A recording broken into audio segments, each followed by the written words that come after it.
Welcome back to the Marshall Plan, and we are here today to talk to you about the 1960s, but more specifically, the Vietnam War. Today, we are here with George Lever and Andrew Marshall with special guest Ali Ahmed.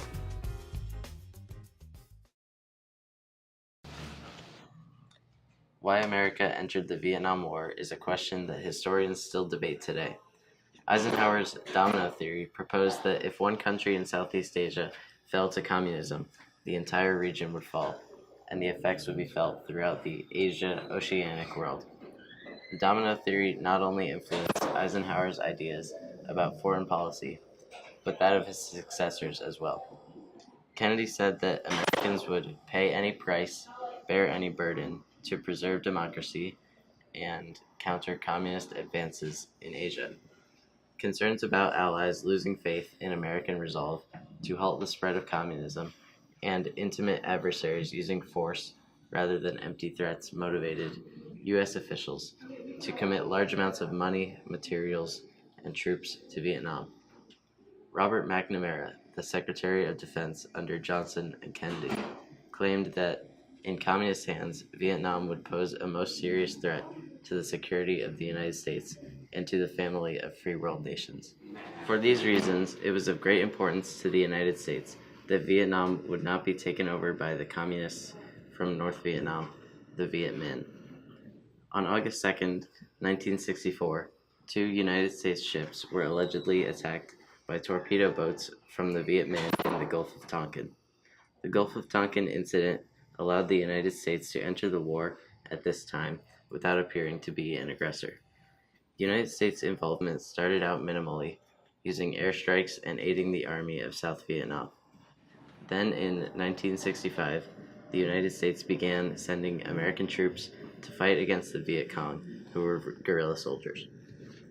Thank you, George, for giving us a good idea of America's involvement in Vietnam. Now we will examine the domestic effect the war had on America. So in the past couple of days, we were fortunate to be able to speak with a member of the U.S. Army Reserves during the Vietnam War era, David Cassidy. We asked him about his experience being in the Army Reserves throughout 1960s. Most Americans have a basic understanding of the United States' involvement in the war. An average adult could probably tell you how it affected the soldiers in the war and the overall result in Vietnam. Today we are here to talk about how things changed on the domestic front during the war. Mr. Cassidy explained to us that he was part of the U.S. Reserves in New York. He was also a part of the Reserves for 6 years, and he gave us a brief description of his service. Basically, I wasn't specifically sent to Vietnam, but I was available for draft, which means I had to make a choice either to be drafted, which probably would have sent me into Vietnam, or I had some other options I was telling these other gentlemen before you got here, George. What I ended up doing is I went to basic training, Fort Dix, New Jersey, and I came out of there with they call it an MOS, it's a military occupational skill, is what it is. And so I had trained in the maintenance of vehicles, heavy duty equipment. So what I ended up doing was all to do with vehicles, maintenance, driving vehicles, working on them, and then I ended up as a motor sergeant in charge of a number of people, and we used to take care of the vehicles. So it was all related to the motor pool. So did you work on vehicles that were used in Vietnam? Vehicles like that were used there, same type of vehicles. Matter of fact, I have just to give you an idea, I have a driver's license which I got, which qualified me to, see, I was looking for it right here. So this one right here. So I was driving 1/2 ton trucks, I was allowed to with the license I had, dump trucks, 1/2 ton trucks, Jeeps, 10-ton trucks, and up to 25 ton. So big trucks down to Jeeps. That's what I was. And you had to have this authorization to legally be able to drive. You had to take a test and do all that kind of stuff. So it was the same type of vehicles that were in Vietnam. But since I wasn't in Vietnam, they were. So our job was, we were being trained to backfill anybody that went to Vietnam. So the company were responsible for backfilling was in Fort Devens, Massachusetts, and where I was stationed was in upstate New York.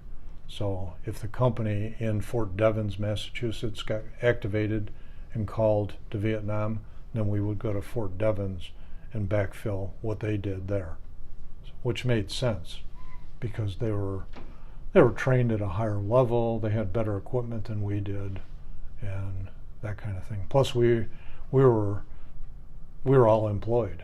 We were all civilians. So once we got done with our 6 months of active duty, we went back to our home station, and then we would have to go to meetings 2 times a month on Tuesdays. So we'd have to report to our reserve center. Meetings would be from like 7 o'clock at night till 11 o'clock at night. And then we had one weekend a month we had to be there, all day Saturday and all day Sunday. So if you looked at it, it was 26 Saturdays and Sundays a year, and I think it was every other Tuesday night. So a lot of hours put into it. And then we had to go to summer camp 2 weeks every year. So they would activate us. We would get on, military vehicles. We would drive from lower upstate New York up to Camp Drum and spend 2 weeks up there training. And so that's kind of what the company I did and what I did during this time period. And the one thing is that it got pretty serious because, you did have a regular job. I worked for IBM, hadn't been with them. Actually, when I joined, I wasn't even with IBM, so I started with IBM after I joined the reserve. But so IBM would actually pay you to go to 2 weeks. They would make up the difference. So whatever you made at the military versus what you made at IBM, that would wash. So IBM would reduce your pay by the amount the military would pay, but they would give you the time off.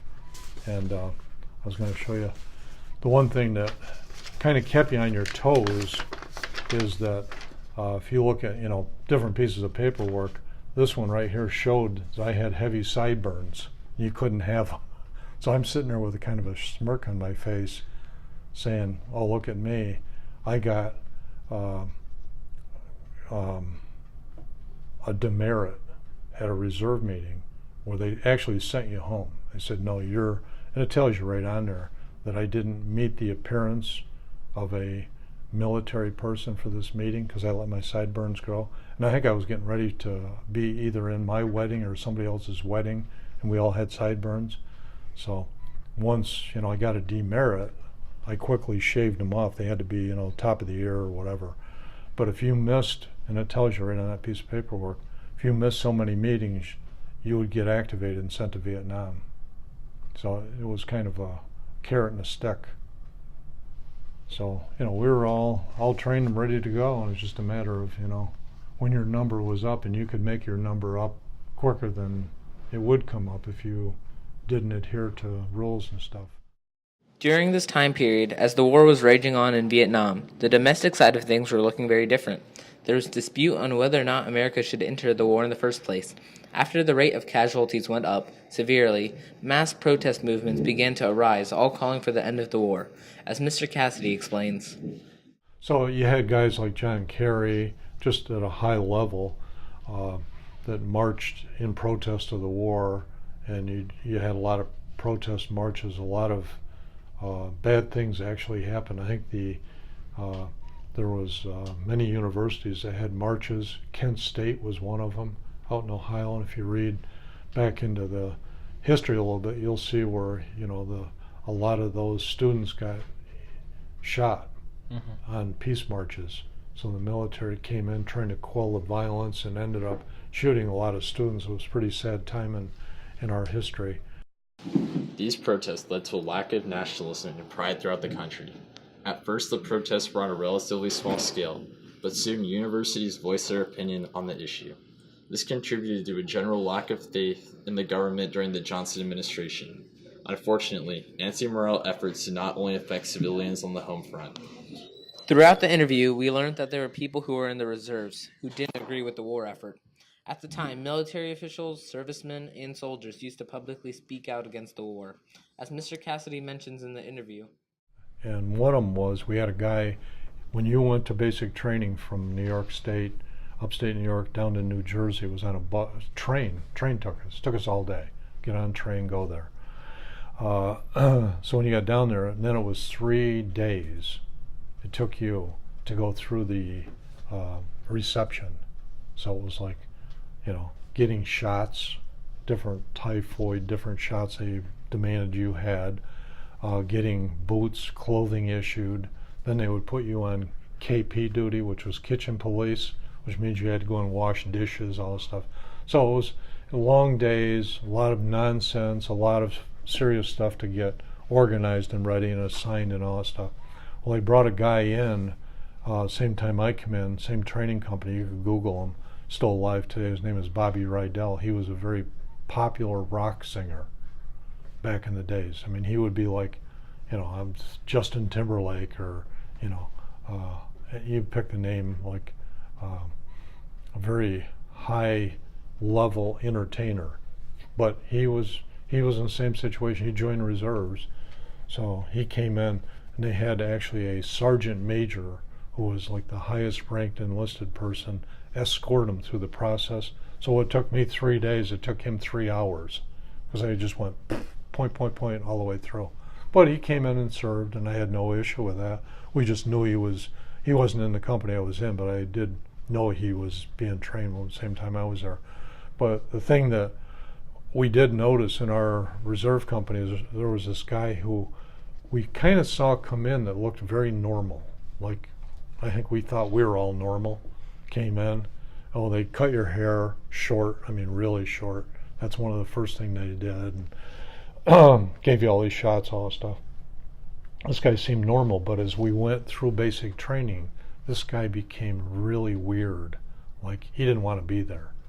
So he was like, dribbling over himself and, doing all kinds of nonsensical type things.